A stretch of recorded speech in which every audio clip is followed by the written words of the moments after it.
रहीम खान गुड्डी को लौंडी बाजार से ख़रीद कर लाया मेरठ में। उस दिन लड्डन बरगद के मैदान में पतंगें लूट रहा था। मोहल्ले में बड़ी थू थू हुई। ए भैया, रहीम खान फिर से एक चमकदार लौंडिया खरीद लाया है। लेकिन उसके आगे मुंह खोलने की किसी को हिम्मत ना थी। मोहल्ले में सबसे बड़ी किरियाना और मनियारी की दुकान रहीम खान की जो थी। आधे मोहल्ले का उधार राशन वहीं से आता था और बकिया आधे मोहल्ले ने उससे सूद पर कर्जा ले रखा था। सो किसकी मौत आई थी जो एक नई कम सिन लौंडिया के ऐसे बिला निकाह रहीम खान के साथ रहने पर मुंह से भाप भी निकालता है। ऐसा नहीं था कि ज़र खरीद लौंडी कोई पहली मर्तबा रहीम खान के यहाँ आई थी। शायद ये चौथी थी, तीसरी के पांचवी, ये तो याद नहीं। एक को हमल ठहर गया था। रहीम खान ने उसके पेट पर लाते मार मार कर भरी बरसात में उसे निकाल बाहर किया, क्योंकि औरत का पेट से होना उसके ख्याल में गुनाह कबीरा था। मुआहदे की खिलाफ वर्जी वो करने ना देता था। दूसरी का आंख मटक्का, ए बहन सुन रही हो? दूसरी का आंख मटक्का पड़ोस के रज़ाई गद्दे वाले तगड़े बशीर से हो गया था। वो बशीर के साथ उसी के डोरे डाले रुई के गद्दे गरमाती, तो उसके बाद उसे रहीम का तोंदेला ढीला ढाला और बदबूदार जिस्म न भाता। यूं ही मकर करती और झूठी आवाज़ों से उसे खुश करती। एक दिन रंगे हाथों पकड़ी गई तो उसे भी फारिग कर दिया गया।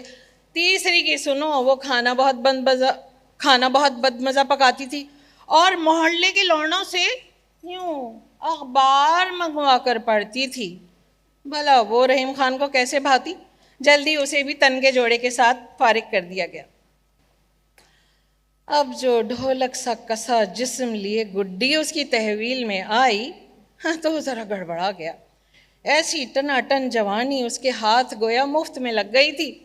लेकिन साथ ही एक और मुसीबत आन पड़ी। अब दुकान पर बैठे के घर की रखवाली करे, क्या करे? आखिर उसने बाहर दीवार पर और मकान पर एक मोटा सा कुफुल लगाकर चला गया। गुड्डी को किसी औरत से तक बात करने पर पाबंदी थी। बिश्ती रहीम खान की मौजूदगी ही में डोल भर पानी डाल सकता था और बाजार से सारा सौदा सुल वो खुद ले आया करता था। अब ये घर से बाहर जाकर तो दिखाए। है गुड्डी उस वक्त घर का मुआयना कर रही थी। उसका पहला सवाल था,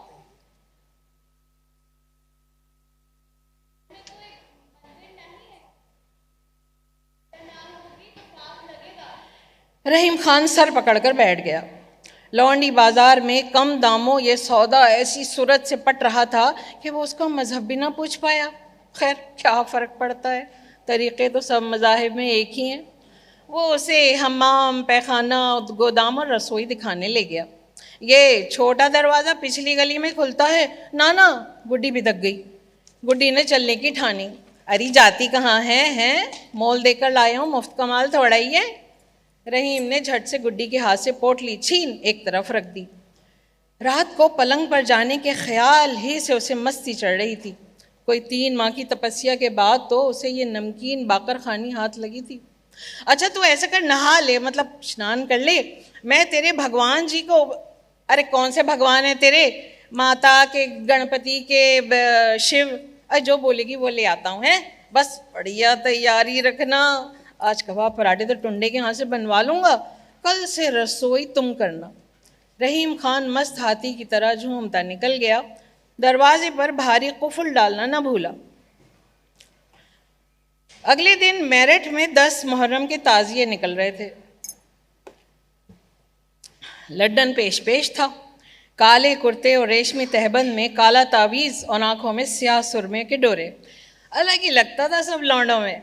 या हुसैन का नारा लगाकर आहिस्ता से अपने यार मन्नू के कान में बोला, कल से पतंगों की पेश लगड़ेगी। मेरा दिल अभी से उछल रहा है, तू मेरी तरफ सुबह ही आ जाना। है सुबह क्यों? मन्नू बोला। अबे मांझा नहीं बनाएगा क्या? सद्दी से रहीम खान की पतंग काटेंगे क्या बावले? मांझा चाहिए, मांझा।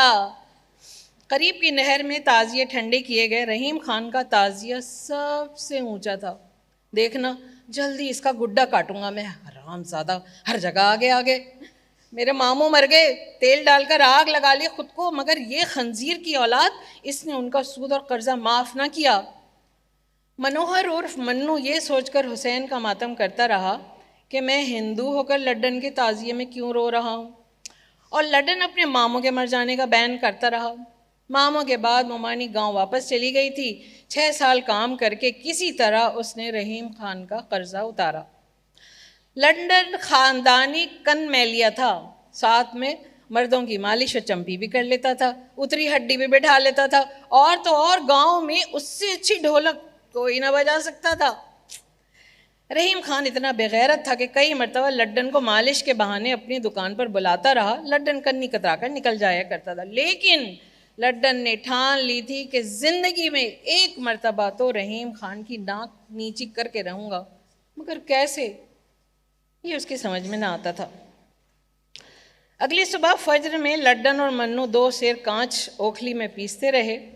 उस वक्त रहीम खान गुड्डी को पीट रहा था। गुड्डी ने बार बार शिकायत की थी कि एक तो वो रोज नहाया करे या कम से कम इत्र तो मल लिया करे। गुड्डी को रहीम खान के मुंह से भी बहुत बदबू आती थी, लेकिन हर शिकायत के जवाब में एक घूंसा, मुक्का या थप्पड़ ही पड़ता रहा। फिर किसी जलकोकड़े ने मुखबरी भी कर दी थी कि उनके घर से गुड्डी के गाने की आवाज़ें बाहर आती हैं और जल्द ही वो सनीमा देखने का इरादा भी रखती है। जैसे ही सर्दी सूख कर मांझा बनी, लड्डन ने उंगली फेर कर उसे परखा। सांड की गर्दन भी कट जाएगी इससे, देखना, उस कुत्ते का मुगल आजम तो मैं काट कर रहूँगा। शाम तक दोनों ने सद्दी और धारीदार मांझे की 2 चरखियाँ भर ली। जहाँ पैसे से रहीम खान मकान, औरत और इज्जत खरीद लेता था, उसी तरह से वो बाजार की सबसे बड़ी पतंग नूरजहाँ और गुड्डे मुगल आजम का भी मालिक था। दशहरा के आसपास ये मेला होने वाला था, जिसमें पतंगबाजी, पहलवानी, मुर्गों की लड़ाई और एक खुसरे ज़मरुद के होश रुबा रक्स का मज़ा लूटा जाने वाला था। सारा गांव इस मेले की राह देख रहा था। दोपहर का वक्त था। घर समेटने में गुड्डी को इतनी देर हो गई कि ना ही अब तक उसने स्नान किया था और ना मंदिर में हाथ ही जोड़े थे। नहा कर ही उसे प्रसाद बनाना था। सहन में हमाम के नाम पर रहीम ने भूसे और पतली लकड़ी का छप्पर सा बना रखा था। उसी के नीचे तांबे की देग और पीतल के लोटे से गुड्डी अपने ऊपर पानी डाल रही थी। गर्मी गजब की थी और हब्स ऐसे कि पत्ता ना खड़के। आखिर इस मकान से कैसे बाहर निकले, वो सोचती जा रही थी। सब कुछ तो उसका खसम घर ले आता है। घर के दोनों दरवाजों पर रहीम ने ताले मार रखे हैं।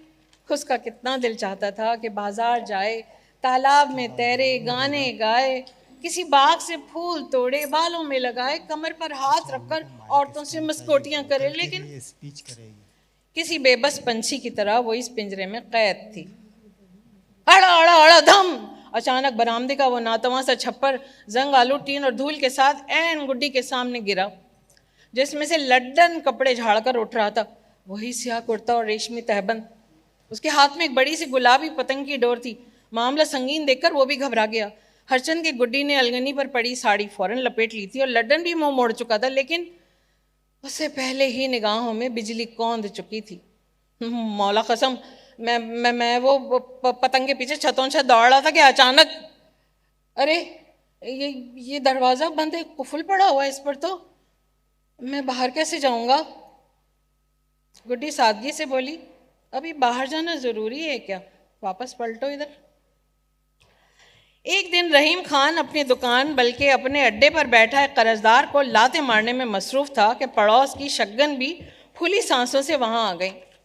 ए मर्दुए, हैं तू यहाँ बैठा गरीब का कुछ उमड़ निकाल रहा है, वहाँ तेरी जोरू मतलब अरे लौंडी टांग तोड़वा बैठी है, हाय हाय कर रही है। अब जावेगा कि उस नाबकार काम में मसरूफ़ रहेगा खसीस इंसान। शगन बी की दीवार रहीम खान के दीवार से मिलती थी। ना उसने कभी सूदखोर से कर्जा लिया था, ना ही उधार का अनाज उसके यहाँ आता था। बच्चों को कुरान मुफ्त पढ़ाती और मोहल्ले की मुर्दा औरतों को गुस्ले मैयत देती। नेक गुस्सालनी थी शगन भी। कनात में दिन अच्छे गुजर रहे थे उसके, भला वो रहीम खान से क्यों दबती? घर की तरफ दौड़ते हुए खान सोचने लगा कि इस 2 टके की लौंडी की तरफ ऐसी बेकरारी से क्यों भाग रहा हूँ? मर जाए मेरी बला से, दूसरी ले आऊँगा। लेकिन अंदर खाते रहीम को पता था कि अब उसमें वो दमखम नहीं रहा। ज़रा सी देर में सांस फूल जाती है और वो दौड़ते बैल की तरह हाँफने लगता है। उसके बावजूद गुड्डी ने घर और उसे दोनों को संभाल रखा था। शक्कन बी ने जब एक दिन आड़े हाथों लेकर उसे हलाल और हराम पर दर्श दिया, ए कमबख्त निकाह क्यों नहीं कर लेता इस बेआसरा लौंडिया से, तो वो बुढ़िया पर बिगड़ी तो गया। शक्कन बी, औरत से निकाह करो तो हरामजादी सर पर मसाला पीसने लगती है, बराबरी के सवाल जवाब करती है। कहाँ जाते हो, किससे मिलते हो, नाच मंडली में पैसे क्यों लुटाते हो, कितना कमाते हो, मकान किसके नाम है, रुपयों की देख किस फर्श के नीचे दाब रखी, और फिर बच्चा, ना ना ना ना, निकाह तो ना करूँगा। हाँ, उस रांड के साथ अपना बढ़ापा ज़रूर निकाल लूँगा, उसको मेरे सब दावपेच पता हैं, लेकिन निकाह, तौबा तौबा।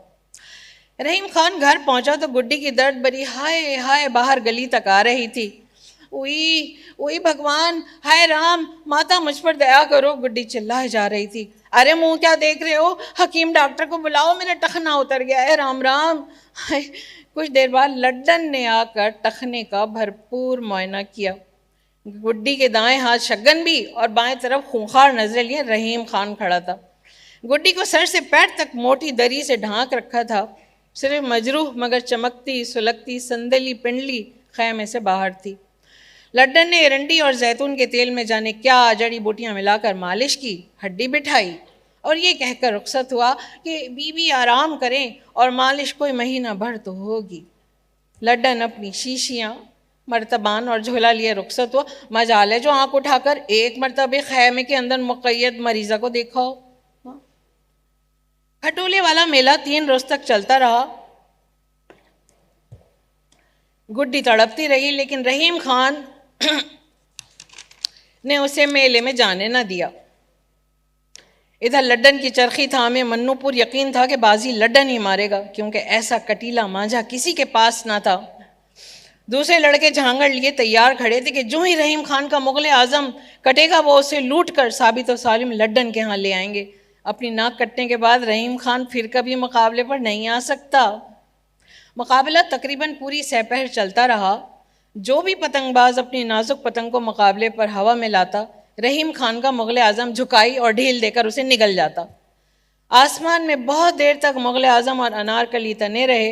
अनारकली ने डट कर मुकाबला किया, लेकिन आखिरी मरहले में मुगल आजम अनारकली को निगल गया। वो काटा, रहीम खान उछल कर चिल्लाया।